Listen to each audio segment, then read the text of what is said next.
Hello friends, welcome to my channel. कैसे हो आप सब लोग? उम्मीद है आप सब लोग बहुत ही ज़्यादा अच्छे से होंगे। तो आज का वीडियो स्टार्ट करने वाली हूँ। वीडियो स्टार्ट करने से पहले आप सब लोगों से यही बोलना है कि आप में से जो लोग भी नए हैं मेरे चैनल पे, चैनल को सब्सक्राइब जरूर करो, वीडियो को लाइक करो और ज़्यादा से ज़्यादा आप लोग शेयर करने की कोशिश करो।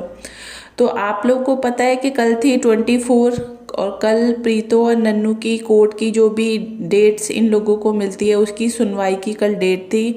और कल क्या सब हुआ वही सारी बातें मैं आज आप लोगों के साथ शेयर करूंगी। तो नन्नू ने एक बात क्लियर कर दी थी कि कल वो वहाँ पे नहीं जा पाया था। जैसा कि हमें पता है कि बिलासपुर में इन लोगों का जो भी चीज़ें चल रही हैं कोर्ट की वो वहाँ पर चल रही हैं। तो नन्नू वहाँ नहीं गया था और नन्नू की तरफ से जो भी इसका एडवोकेट है उन्होंने वो सारी चीज़ों को वहाँ पर हैंडल किया था। लेकिन सुनने में जो चीज़ें आई हैं वो ये आई हैं कि प्रीतो और बड़ी बहन और जीजा और भाई ये चारों लोग कल गए थे वहाँ पर। ये लोग प्रेजेंट हुए हैं वहाँ पर और जो भी चीज़ें हुई हैं वो भी मैं आप लोगों को बता रही हूँ कि क्या हुआ है कल। अब बात ये सामने आ रही है कि नन्नू ने पहले भी ये चीज़ क्लियर कर दी थी हम लोगों को कि वो चाहता है कि प्रीतो वापस आ जाए और बच्चा भी वापस आए। उसने अपनी तरफ से जितनी कोशिश कर सकते हैं उसने की थी, लेकिन प्रीतो ने मना किया कर दिया था आने के लिए। क्योंकि कई बार क्या हो रहा था, ये बातें सुनने में आ रही थी कि प्रीतो ये बोलती थी कि मैं जाने के लिए तैयार हूँ लेकिन ये लोग आते नहीं है मुझे लेने के लिए। तो इन सब चीज़ों को भी क्लियर कर दिया गया था नन्नू की तरफ से कि ऐसा कुछ नहीं है कि मैं लेने नहीं गया या मैंने बात करने की कोशिश नहीं की, वो सब चीज़ें हो चुकी हैं।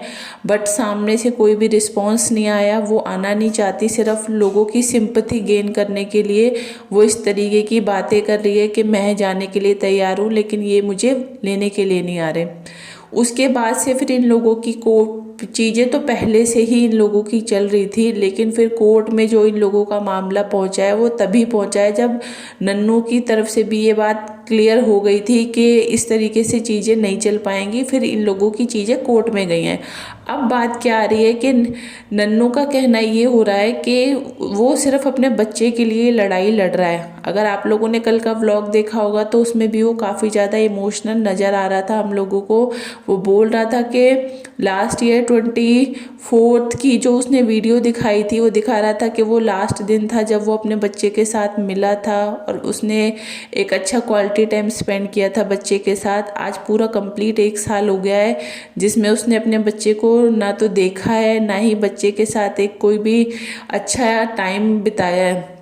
तो उसको देख के काफ़ी ज़्यादा इमोशनल हो गए लोगों को भी लगा कि सही बात है, बच्चे के ऊपर सिर्फ माँ का अकेले का ही हक नहीं होता, बच्चे के ऊपर दोनों का हक होता है। बस बात क्या आ जाती है कि माँ जो होती है वो रो के या किसी भी तरीके से इमोशनल होके लोगों के सामने अपनी फीलिंग रख देती है, लेकिन एक बाप कभी भी रोकर या इमोशनल होकर कभी अपने मन की बहुत सारी ऐसी बातें होती हैं जो उसके अंदर ही अंदर चल रही होती है लेकिन वो लोगों के सामने नहीं रख पाता।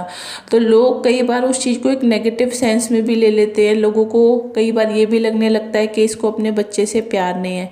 क्योंकि जब बच्चे का बर्थडे था उस टाइम पे जो सिचुएशन हुई थी उस टाइम पर नन्नू को लोगों ने बहुत नेगेटिव कमेंट्स किए थे कि नन्नू को उस टाइम पर जाना चाहिए था बच्चे के बर्थडे पर। ठीक है, लड़ाइयाँ थी, जो भी सब चल रहा था इन लोगों का वो एक अलग मैटर था, बट जाना चाहिए था। और नन्नू को ये भी बोला था कि नन्नू कभी भी अपने वीडियोस में बच्चे से रिलेटेड कोई भी बात नहीं करता। तो उसने उन सब चीज़ों को भी क्लियर किया था कि मैं डेली डेली बच्चे के बारे में अगर बात करूँगा तो लोगों को ये लगेगा कि मैं सिंपैथी गेन कर रहा हूँ। क्योंकि हर बात बताई नहीं जाती, बहुत सारी बातें ऐसी होती हैं जो हमारे मन में होती हैं या हमारे अंदर ही अंदर चल रही होती हैं, लेकिन हम लोगों के साथ कई बार उन चीज़ों को शेयर नहीं कर पाते। बट अब वो कुछ चीज़ें ऐसी हैं जिनको शेयर करने लगा है, लोगों के साथ बताने भी लगा है कि हाँ भाई आप लोगों को अगर ऐसा लगता है तो ऐसा नहीं है, मैं भी उस बच्चे का बाप हूँ, मेरे लिए मन में भी उसके लिए फीलिंग है और मैं भी चाहता हूँ कि वो बच्चा मेरे पास आए, अपने घर पर आए, हम लोगों के साथ रहे, हम भी उस बच्चे के साथ अच्छे से टाइम स्पेंड करें। तो यही सब चीज़ें हुई हैं। तो जो भी कोर्ट में इन लोगों की चीज़ें चल रही हैं वो सिर्फ बच्चे को लेकर ही चल रही हैं, क्योंकि ये बात पूरे तरीके से क्लियर हो चुकी है कि प्रीतो ने साफ तौर पर मना कर दिया है ससुराल जाने के लिए। तो आप लोग समझ सकते हो कि इस रिश्ते का आगे चल के क्या रिजल्ट निकलने वाला है, क्योंकि जब दोनों पति पत्नी आपस में साथ में नहीं रहना चाह रहे हैं तो बच्चा बीच में पिस रहा है। वो बेचारे बच्चे की कोई गलती नहीं है, लेकिन वो बिना वजह इन दोनों की चीज़ों के बीच में स्टार्टिंग से ही पिसता हुआ आ रहा है। और आगे चल के भी अगर यही सिचुएशन रही तो उस बच्चे का भविष्य इन लोगों की वजह से मुझे लगता है कहीं ख़राब ना हो जाए। तो बेहतर यही होगा कि जो भी कोर्ट की तरफ से फैसला आए अच्छा आए, बच्चे के भविष्य को देख कर आए, बच्चे के हित में आए। मैं तो सिर्फ यही चाहूँगी, क्योंकि ये दोनों तो नहीं समझने वाले, भले कितना ही लोग इनको समझाने की कोशिश करें, बट ये दोनों मुझे नहीं लगता कि इनका रिश्ता कभी आगे चल पाएगा।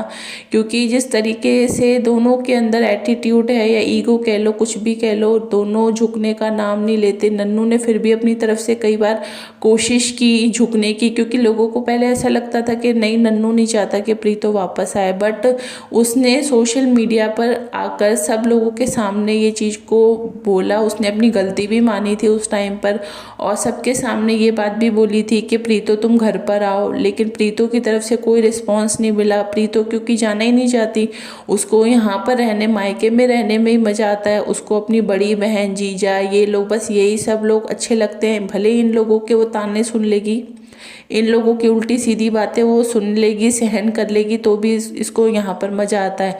लेकिन बात जब ससुराल और पति की आ जाती है तो इससे वहाँ ना तो जाया जा रहा है और ना ही एक भी ये बात अपने ससुराल वालों की और पति की सुन पाती है।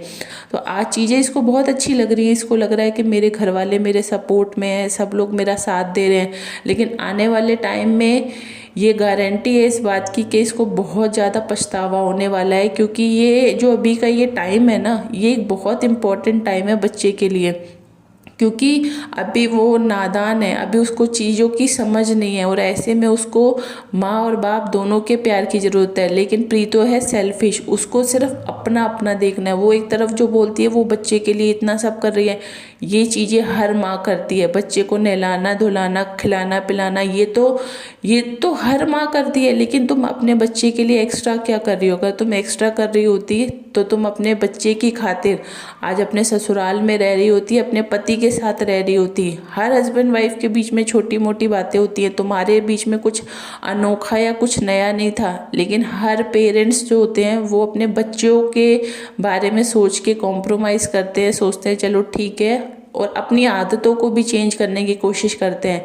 लेकिन बात प्रीतो की जाए तो प्रीतो को अपने अंदर एक भी चेंज नहीं लेकर आना, अपने अंदर कुछ बदलाव नहीं लाना, बस दूसरों से उम्मीद करनी है कि वो ऐसा करें, वो वैसा करें, ऐसा।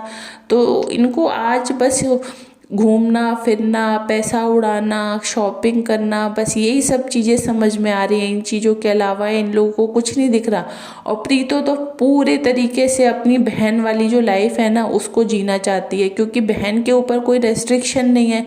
जब मन कर रहा है वो जा रही है, आ रही है, झूठ बोल रही है, पागल बना रही है लोगों को। कभी बोलती है पति के साथ लड़ाई हो गई, कभी कैंडल लाइट डिनर चल रहा है, कभी कुछ, मतलब एक नंबर की झूठी है वो तो। उसकी तो किसी बात पे भरोसा होता नहीं है।